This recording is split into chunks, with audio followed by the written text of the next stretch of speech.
Hi guys, in today's episode of Taylor Talks Trades, we've got Steve McLennan from Greyfriars Roofing.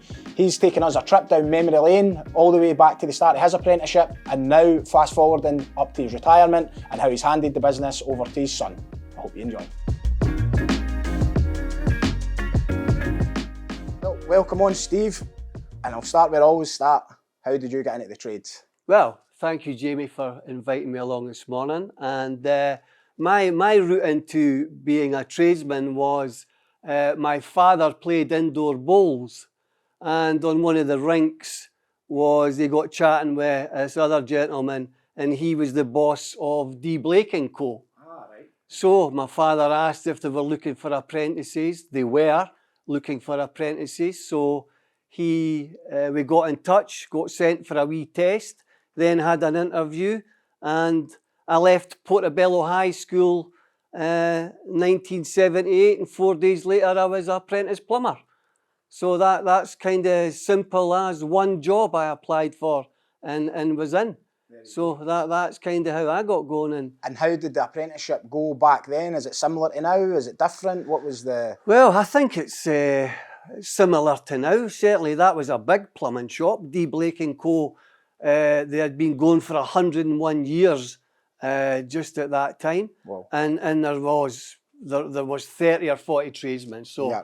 You know, it was a big concern. Yeah. But the big thing that I didn't understand at that time was there was two brothers, Alistair and David Ray, who were the bosses. And Alistair Ray had taken a keen interest in lead work.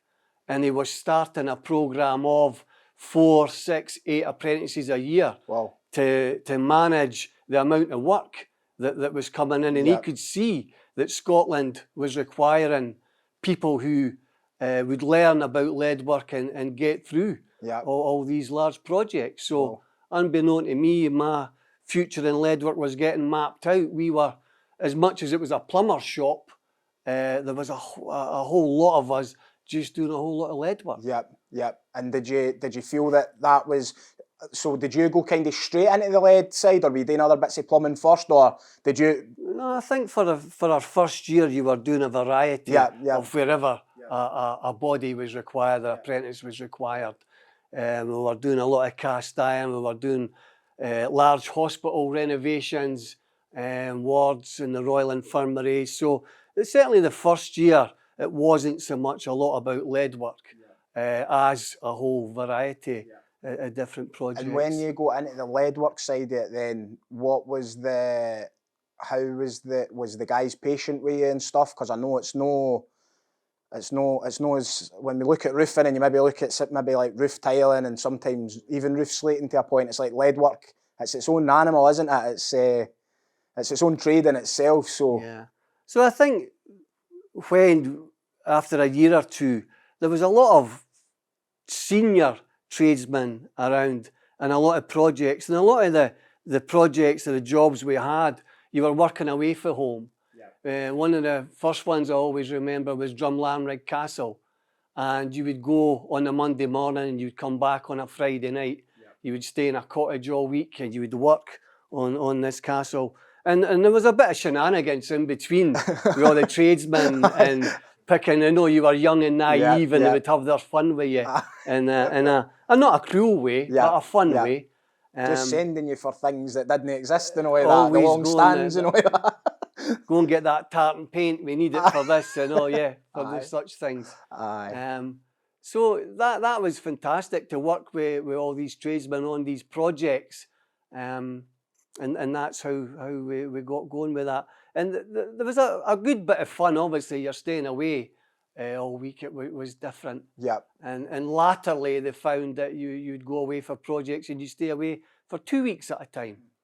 And that was a fantastic way to learn and see and get on with that way. And even back then, like what sort of details would you be doing then? Was it like... Well, large platforms, turrets. I always remember we were stripping this lead turret that had been, for whatever age the castle was built, and we took a large sheet of lead off, and there was 1 million blue bottles underneath it.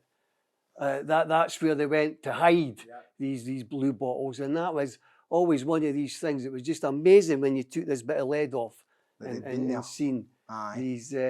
But even now, to think back to working on a bell cast turret, it was quite incredible. Yeah, but some people never do it, do you know? Yeah. And you might be a roofer and you've just never seen anything like that. I know certainly here in West Lothian for us, it's the heritage stuff doesn't exist quite as much. So I'd probably say in the time that I've been roofing, I've maybe been involved in maybe 2 or 3 like just reslating turrets and maybe with a lead gutter detail going round it, and they're few and far between. Really few and far between. You didn't get like I probably didn't have that opportunity to really hone that craft as such. Now being off the tools and sort of running the business, you're always kind of looking out a wee bit and seeing the heritage kind of work that sort of Greyfriars is doing and going, oh, you wouldn't mind a wee bit of that, you know. It's a different setup altogether. So what happened moving on then? So did the apprenticeship with D Blake, and were you there for long after the apprenticeship? Yeah. Where did you start to evolve to become your own kind of? So after D Blake and Co, I actually left and got offered a position at Mossmoran when they were building a petrochemical plant there, and I went there for a couple of years. But to be fair, that never really done it for me. You know, you kind of even early 20s, I realised that I did miss the camaraderie and the lead roofing side of things, and went back. But I was at Blake's for 20 years, and then my personal circumstances changed, and that's when, and Greyfriars came about because my older brother ran Greyfriars Property Services on George IV Bridge in Edinburgh, and he was buying flats for students and getting them up. So again, we moved away from lead roofing for a while. Me and my brother, we set up Greyfriars, and we're doing private contracts or jobs for students' flats. But then during that phase as well, with being away for D Blake and Co, I got involved with other Edinburgh roofing companies like Compass and Scott Miller, who asked if I would do some lead work for him. And then I kind of thought to myself, all these roofing companies, who is doing their lead work? Yeah, there you go. And after just started to inveigle my way in and ask who was doing it and start doing lead work for them.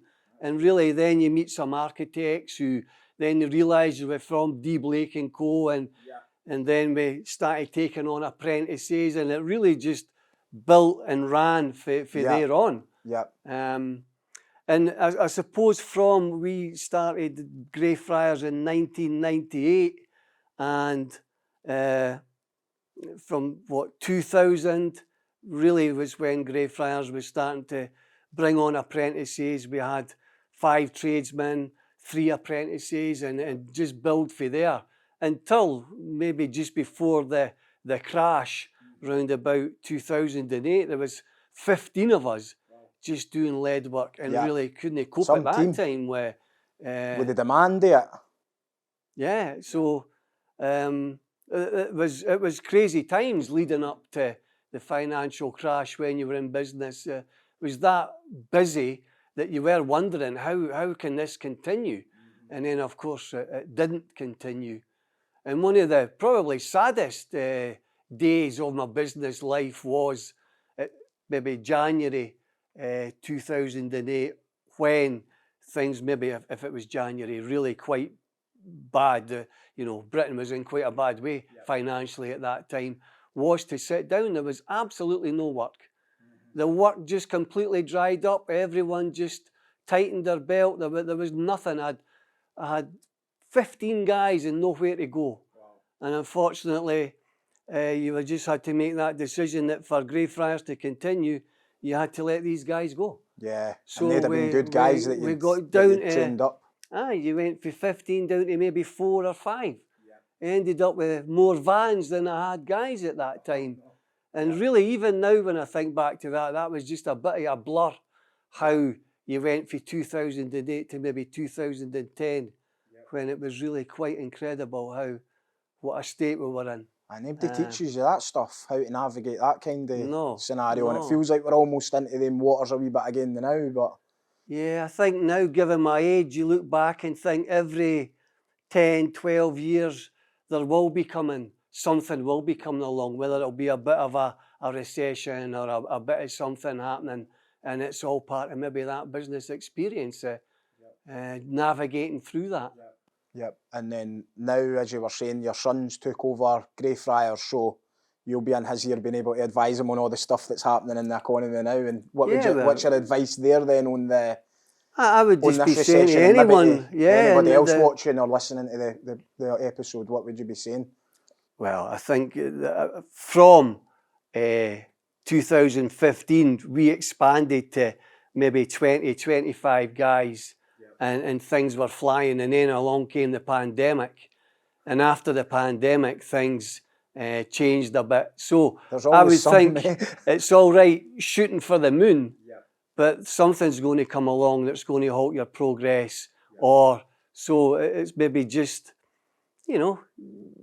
stay grounded and realise that if you get too big, then you're going to have to chase work, which is not always a great thing. So no, I think I would be saying to Chris, just to stay grounded, find your apprentices, bring your apprentices along, and if they leave at the end of their time, then so be it.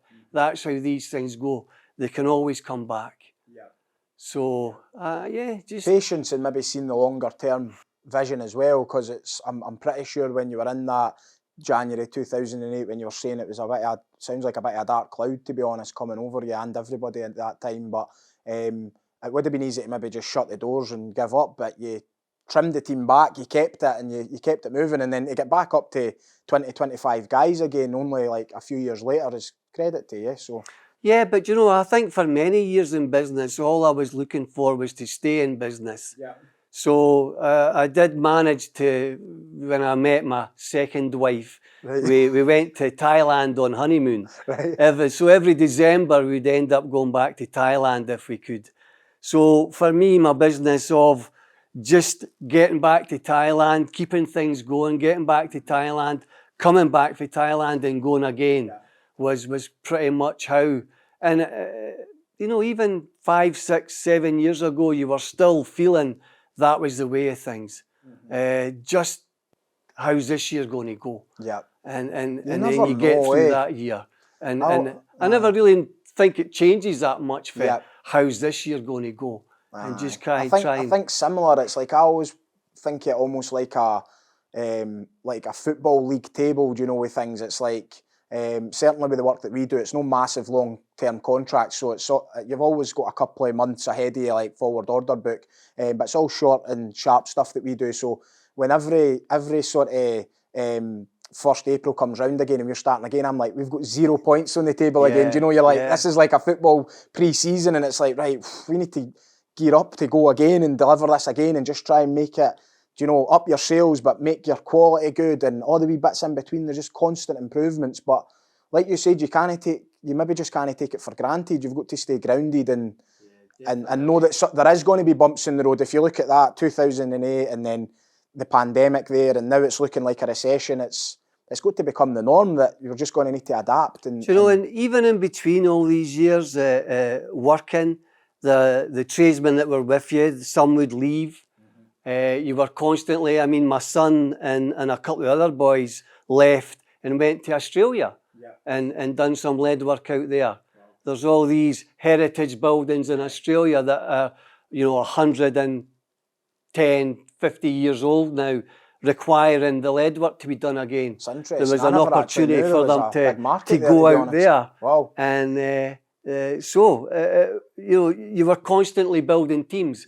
Constantly looking for apprentices to come along, and that's how business life seemed. You were just getting through your contracts as best as you could, always hoping to leave a nice job that would keep your company going, and always team building. So you become a boss who becomes a social worker, who becomes a man just trying to keep it all together and getting through, and enjoying my golf on the occasions where you could get out golfing. Keep it all happening. Did you just put the phone off at that time? Was that your bit of a release?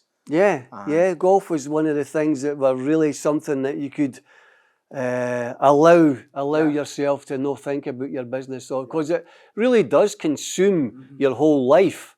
Running a business, you go away for a weekend, you come back. Sometimes you feel like you've been away for a month. How has things changed in a weekend? And I always thought, plan your day. And I thought, what a waste of time that is. You plan your day, and within half an hour, 3 phone calls, and that's changed everything. So I would have bullet points that 10 things I would try and get done that day, and see if I could get them done that day in between. I've seen that myself so many times. You're like, I'll be really proactive, and you put all the stuff down. And yesterday was actually a prime example. We were meant to be filming yesterday, and it got cancelled because the weather wasn't meant to be great. And all of a sudden, I was away going to be doing videos all day I had a free day. But then between 8 in the morning to 12 just went by like that, and everything was a reactive kind of problem coming up in the business. It was just like, what would have happened if I was just doing video? And I wouldn't have been involved in that, but it was just crazy the way it works. And that's the thing, like you said, you don't know what the next year's going to hold, but as a business owner, you actually don't know what the next day is going to hold. It's hour to hour, minute to minute. What is the word these days? You just have to be fluid. Fluid, Just be out there and keep it going. Yeah, definitely. Nah, it's interesting to hear your perspectives on it for sure. Definitely resonating with a lot of it as well. And like you said, it is almost the social worker aspect that you mentioned. It's like you care about your own team's mental health and how they're getting on and stuff like that. And it's very difficult to run a business and no care about the people that's in it. And that's where you become so heavily invested, and you're not just dealing with your own problems, but you're dealing with sometimes 25, 30 people's problems that you're going, I want to fix that. And sometimes you can't fix every problem, but you just try and chip away. And like you said, you've just got to, a fluid might be the word for it, just flow through it and see. I sometimes thought to myself, it was like putting a hat on. What hat is this that you've got on at the minute? It's the one that's talking to an apprentice to say, look, come on, you're never off your phone. Now, when I was an apprentice, there wasn't even a mobile phone. Mobile phones were something that I'd never even heard of when we were young. And these days, to try and tell someone not to be in their phone seems like, but I'm just on my phone. Well, no, you're at your work. Let's not be on your phone. How are they going to learn if they're not present? Let's not be on your phone. Let's try and get on in time. Let's try and not go away early. Let's try and not have too long for your lunch. Let's try and sound me nagging all the time. That's to keep you in business. That's to keep you in business, and we're the same. It's like we were speaking briefly before this, and you said that's. It probably is. You're lucky to get probably 5 hours like real production sometimes out of the working day with people if they are on their phone and the lunch break extends a wee bit or they go away a wee bit early, and it's like we're just all fighting. I might deny that I said that earlier on now that we're chatting about that. I'm sure they do a solid day. I don't know. You misheard me I think you were saying you're having to keep them back. Instead of doing 10, you just limit them 8 hours because they're all want to do that much. That's what it was actually. You're right, sorry. Yeah, and I think when even being an apprentice for 70 onwards, I was dealing with tradesmen who were apprentices in the 40s and 50s when, life was a bit harder. They'd just come through the war. Their parents were, there was barely food in the supermarkets. And things were tough, and these guys didn't have patience for your nonsense. And that was the difference. See, just thinking about it there, so now you've obviously got this kind of the phone age as such. So any second that a human probably, and probably younger generations are maybe got it a wee bit worse than some of the older, but like any second they're on their phone, they're away to the phone. Was there something back in them days when the phones didn't exist? Did people just smoke and it would be a smoke break, or was there like something that happened there, or did people actually just work a lot more hours and do more production? Do you know, I think back at that time as well, I always think that there was, certainly in my experience, we would work on large contracts and it would be all pretty much the same people. It'd be the large construction company and you would be working with them. There wasn't 100 different roofing companies, 300 different roofing. There was 5, and you all worked with these 5. You've seen all the same people. You grew up Like I kind of grew up with Scott Miller. Yeah. I seen Scott a lot. Yeah. So you would be there doing lead and he'd be there maybe slating and just things like that. And we would be on a contract and you would know the... And would you look forward to seeing these guys then? Because there wasn't maybe the phones and that much communication. Would that just be a... In Edinburgh, it was like a village. We would be out on a Saturday night, we'd be up Lothian Road at a disco. I would see Scott, I would see the plastering apprentice. You would see all these people that you worked with during the week. And Edinburgh is like a village for me. So you would... and you'd maybe be, I haven't seen you for 6 months or various things, but yeah. So rather than somebody sitting on the WhatsApp and texting, it would maybe just be, you'd be in the 15-minute conversation with Scott. Your tradesman would give you 10 pence and tell you to go and phone in for material. And then 2 days later, your material would turn up. Wow. It's quite incredible now how you run a business for your mobile phone how did it happen when there was no mobile phones? My gaffer used to come round with your wages in a brown envelope on a Friday afternoon for when I started in 1978 for 33 pence an hour. So I think I got £14.58 when I was in first year. Wow. And it never went up that much. But then I always do remember also that you could go to the Miners' Club and it was 30 pence a pint. Ah, well. So, you know, that's kind of how far back it goes. It's quite incredible now. So at that time then, so the 33 pence an hour, was that deemed as good money or bad money in terms of like where the times were then? So was that was apprentice money, like first year apprentice money? Would that have been the 33 pence? I think that's first year apprentice money through SNPF at that time. And to be honest, see, even in 1978, I tell apprentices now, in 1978, I was walking down McDonald's Road and there was rubbish piled high. There was mere strikes going on. There was power cuts at 9 o'clock at night. We had candles on our mantelpiece. I think that could be 3 months away now. To be honest, it's coming back with the looks of it. You see really, there was a lot going on, and you were wondering actually if you were going to get a job. I was more terrified of not having a job. Wow. So the fact that I got a job, I wasn't fussed about what the money was. The fact that I got a job when I left school was fantastic. I never done great at school. I always like to say to all my apprentices, I'm not really fussy how you done at school, because I was pretty poor at school. I think O-levels, you know, maybe 1 or 2 I got. Didn't feel that great about myself when I left school. So realising that if you're keen when you leave to get on and do something. And I always remember even being terrified when it was my first job myself, when my time was out, trying to make sure I get it right. Can I do this? Will I be able to do this? That feeling that you never speak about to your friends or anyone else, really, how terrified you are inside. Will I manage to do this? And after a few years, when you start turning out some lovely work, even again inside, it's a fabulous feeling to have that. And that's what I would be saying to my apprentices. Don't feel you have to. Don't feel you can't make a mistake. You're going to make mistakes. And how did you overcome that feeling then? Did you just keep putting yourself into the uncomfortable? Well, I overcame that feeling because I had kids at 22. So when I was 22, I had my daughter, which was fabulous. So you were just getting on. We had bought a house, you had your mortgage there, and you know, it was nice to be working. And these inner feelings kind of go. You're with a group of guys, you're all doing the same quality work, and you're in there, and it's these feelings inside that you're not sharing. But actually, they go quite easily because you've been taught well. So just do what you've been taught. That old adage of don't do what your tradesman never done. You know, don't think you can invent something that your tradesman never taught you. That generally doesn't work out well. So usually go, what were you thinking with that? I just thought I would reinvent the roofing manual. They obviously never thought of that. So I've thought of that. And Steve's only been doing it for 1978, but you can make up a new way in after a couple of years. But And I always, again, it took me a while to appreciate how nice it was to be working with lead. Yeah.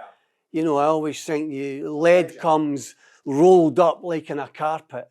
And you go and you cut it with a Stanley knife and you roll it up and you take it to site and you have it measured, and then you give it a heat, mark it out, boss it up, fit in, and it's such a fabulous product to work with. It's an art, I would say. We were, you know, from Glasgow to Inverness to Forest to here to there to Holyrood Palace, working on the palace with all that heritage and history on it. Yeah. Putting in lead, that you put in a lead roof now, and if it's put in properly, for me, it's going to last 100 years. How much more, I don't know. That's part of your legacy. You know, what a fabulous material and what a fabulous thing to be able to do with that material. And did you ever get wee imprints, like maybe burning maybe the Greyfriar logo and stuff like that, so that in 100 years somebody will see it? Or yeah, so occasionally you would lift an old piece of lead off a roof and you would find a newspaper cutting for the day. And I think at Dalkeith Country House, there was a plaque there, and it was 1745. You know, the raising of the standard, that was when that roof was put on. 1745, quite incredible how, and it was only the fact that they had nailed it and maybe tied it in at slightly the wrong places that didn't allow it to expand and contract, or it would still be there again. And that was some of the thickest lead that you'd ever seen in your life. And I guess there'd be a lot of lessons that, like, you taking these old roofs off and seeing that they'd failed, but like when you say failed, they've maybe went 70 odd years and then failed, which is actually quite good in itself. But you maybe see these wee tiny minute details that, oh, maybe that should have been a bit better, or this should have been a bit better. I think that's right, and I think that brings you back to my boss, who had started the Lead Contractors Association with a few other like-minded people. And these people were concerned in detail for longevity of the product they were putting on. And that's almost like they produced a manual and we worked to that manual, and hopefully all the work that we've been doing and are doing is going to produce the longevity that material deserves. Yeah, and I wanted to touch on as well he's won Roofing Contractor of the Year in 2014. How did that come about? I think when you joined the NFRC, you'd be putting in projects to try and win the Full Metal Jacket Award, and you know, it wasn't hard for me, to be honest, given the projects that we were doing to put in there. Lead done properly looks pretty outstanding. So to be honest, I don't know how I never won it every year. Fair play. Nah, brilliant. And what's next for you then now? So retired. So yeah, now I've stepped back, and my son Chris is in the hot seat and moving on. So I still do vetting for the Lead Contractors Association. That doesn't take up a lot of time. I'll go along and look at guaranteed jobs. Now me and my wife are obviously just doing a bit of travelling, a bit of golfing, and just trying to relax after all these hectic years and enjoy the next phase of your life. Brilliant. And what about the apprenticeship side of things? I seen that you're doing the traditional skills demonstrations in the CPDs. Are you still involved in that in the retirement stage, or I've been trying to become an assessor. For the last 3 or 4 years, which has proven to be quite difficult. Oh, really? Even with Heritage Scotland, various roofing groups, it doesn't seem that there's a quick and easy path. To be fair, I did miss the second day with being away on holiday, and it just seems that if you miss a day for these things, you're another couple of years before it comes round.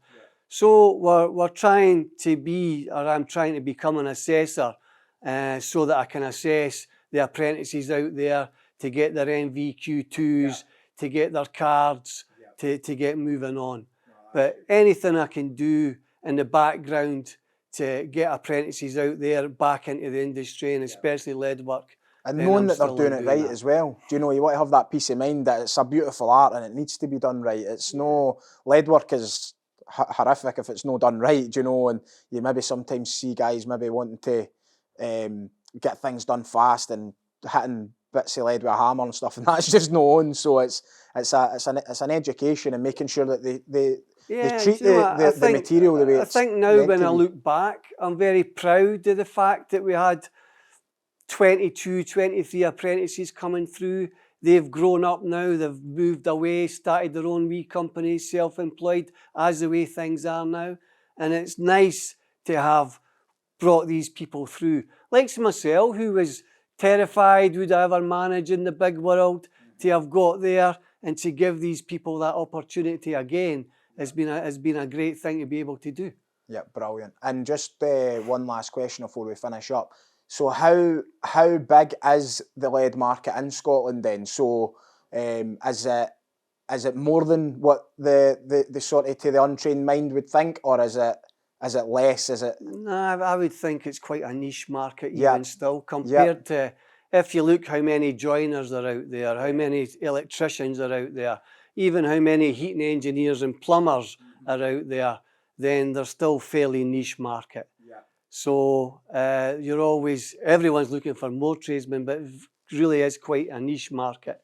There's 5 companies in Scotland who are in the Lead Contractors Association, and they maybe have 20 guys each. So there's 100 or so there, and there's still a few, of course, who are independent guys, teams of 2 and 3.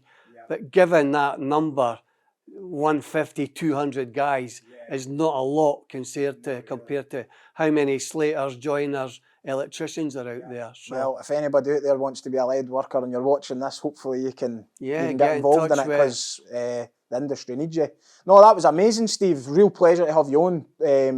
That went kind of almost, it was like, I was going to say doing memory lane, but it wasn't doing memory lane for me, but it was for you, and that you took me on that journey. So that was amazing and lovely to hear your story. So thanks again for that. Yeah, thanks for coming on, bud. Not at all. Thank you, and I'd love to do it again if there was another time. I could sit here all day and talk about lead work and things. So definitely. Thank you very much. Nah, you're welcome.